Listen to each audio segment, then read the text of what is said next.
सतमा सतपाल महाराज अब भाजपा ज्वाइन कर चुके हैं। सबसे पहले जानते हैं कि आखिर आपने भाजपा को क्यों चुना। इतने लंबे समय तक आप कांग्रेस में रहे, कांग्रेस की जो सोच है वो कह सकते हैं कि आपके खून में शामिल हो चुकी है। उसके बाद अचानक इस तरह से बीजेपी ज्वाइन करना, कोई खास कारण था?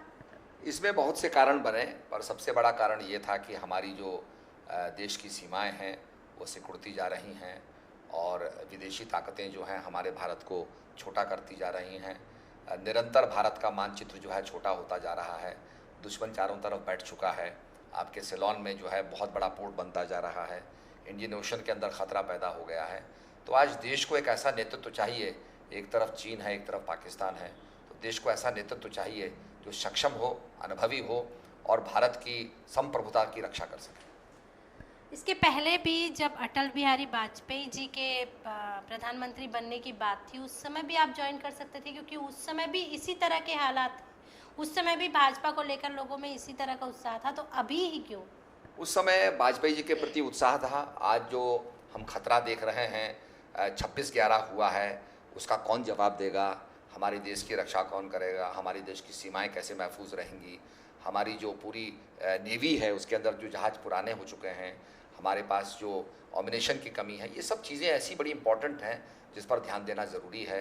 और हम चिंतन करते गए, मैं बहुत स्थानों पर रहा, तो मैंने देखा कुछ कमी है, एक स्ट्रॉन्ग लीडरशिप की आवश्यकता है और आज वो स्ट्रॉन्ग लीडरशिप जो है मोदी जी दे रहे हैं। कहीं ना कहीं वो दर्द भी है जो अवहेलना के रूप में आपको मिला कांग्रेस से।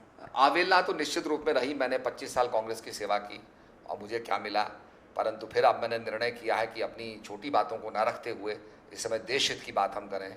देश रहेगा तो हम भी रहेंगे, देश रहेगा तो आप भी रहेंगे, देश रहेगा तो हमारा प्रदेश भी रहेगा। तो देश हित के अंदर मैंने ये निर्णय लिया है।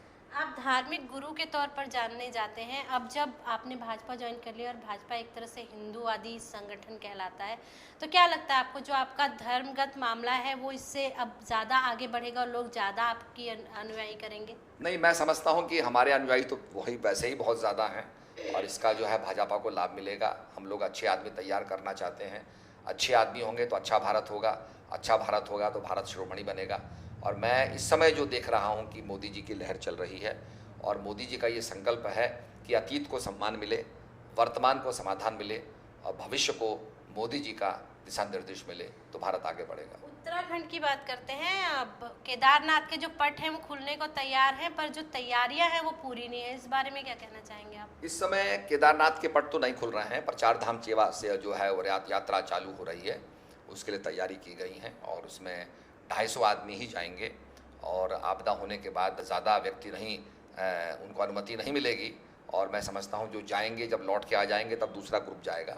इस तरह से इसे व्यवस्थित करने का प्रयास किया है।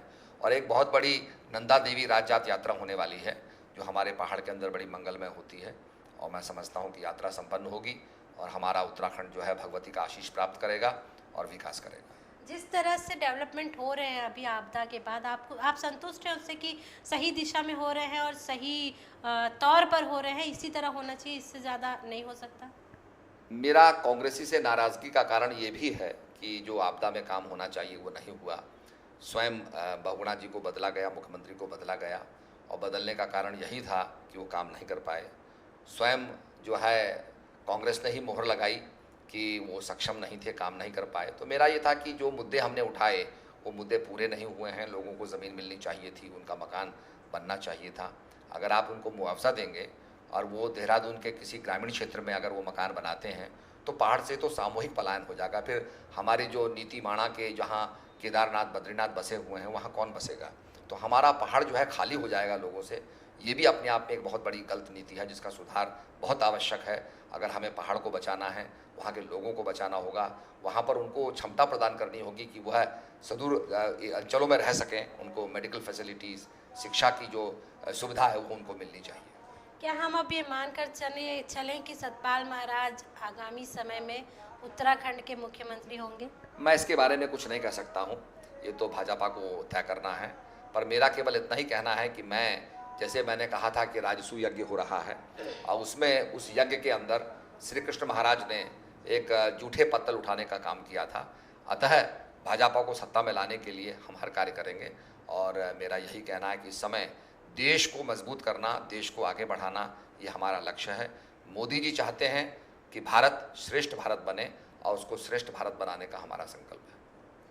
धन्यवाद। तो ये थे सतपाल महाराज, यानी कि अब कांग्रेस के जो एकमात्र महाराज थे वो भी भाजपा में है। अब भाजपा इनका कितना फ़ायदा उठा पाती है और ये भाजपा का कितना फ़ायदा उठा पाते हैं ये आने वाले वक्त में पता चलेगा, लेकिन दोनों एक दूसरे का साथ पाकर काफ़ी उत्साहित हैं।